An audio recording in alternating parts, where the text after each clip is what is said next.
Renanim Costa and hello, welcome back to another episode of Grace Daily, hosted by Grace International Baptist Church.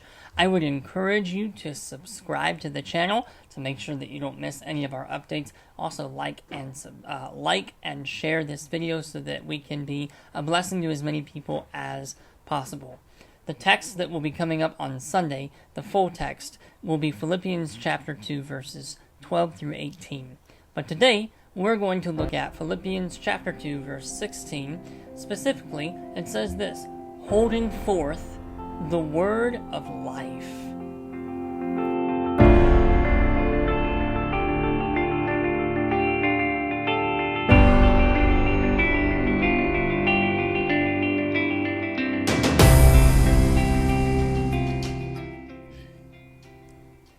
In The Lord of the Rings, as the two main characters, Sam and Frodo, are getting close to the place that they've been trying to make it, it's the heart of this evil kingdom that's taking over the world.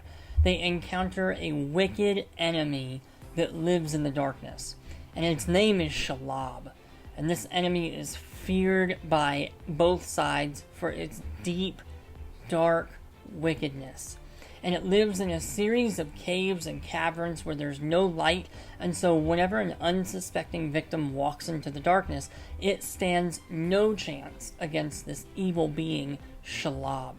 So Frodo and Sam enter into these caves in a desperate attempt to reach their final destination, and then they encounter this wicked, disgusting enemy who is only bent on destroying them.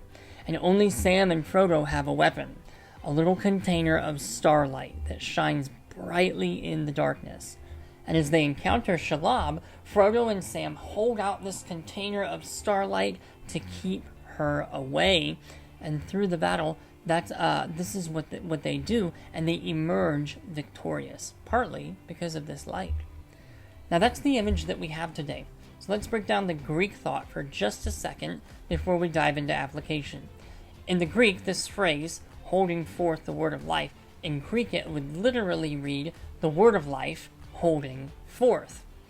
The words holding forth are a type of word called a participle. And it's like a mix between a verb and an adjective.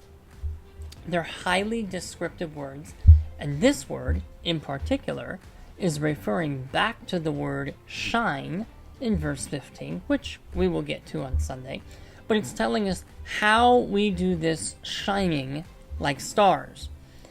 Epikante, this word holding forth, okay? So if I could put it to you this way, it says that you may shine like stars. Well, how are we going to do that? By holding forth the word of life. That's the idea that we can get from this. It's describing how we're going to shine. This word epikante has two possible meanings as well. It can mean to hold forth, right? Or to hold forward. That's the idea of holding forth. Or it can mean to hold tightly onto. And in this context, again, I like the middle ground. I think it can mean both things, and I think it has this beautiful mix of meanings. We can't hold something in front of us if we aren't first holding tightly onto it. And so let's look at this word logon, zoes. Two words, I guess. The word of life. Though they are slightly different interpretations as to what exactly the word of life is, I think that most can agree that it has to do with the gospel. Paul is simply using a beautiful synonym for what he has already been talking about, which is the gospel of Jesus Christ. Remember, 9 times in this short book, he uses the word gospel, but he can also allude to it as well. So what is making us shine like lights in the darkness is the fact that we are holding on to and holding out the gospel, this life-changing, everlasting, glorious message of Jesus Christ. And we're holding it out to a world that is lost in darkness. But what does it look like to hold out the gospel in our lives? I think the first and the most obvious way is that we live in obedience to it. It's very easy to say that you're a Christian, especially here in a culture where everybody says that they're Christians, but true Christians have been radically transformed by the gospel.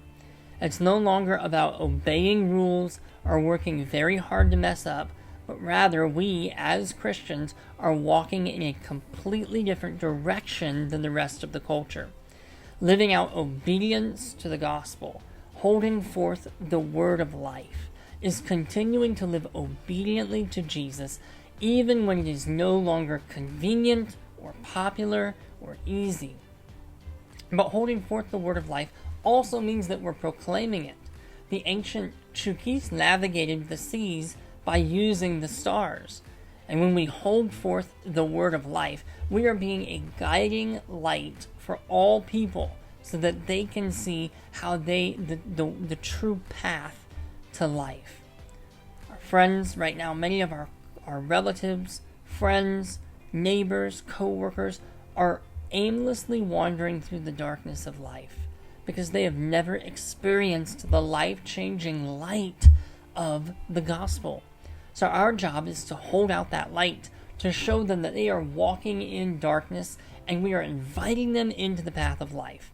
It's hard work. It's dangerous work. But in the end, it's rewarding work. Brethren, let's hold out the gospel for this lost and dark world. They need it. Grace and peace, my friends.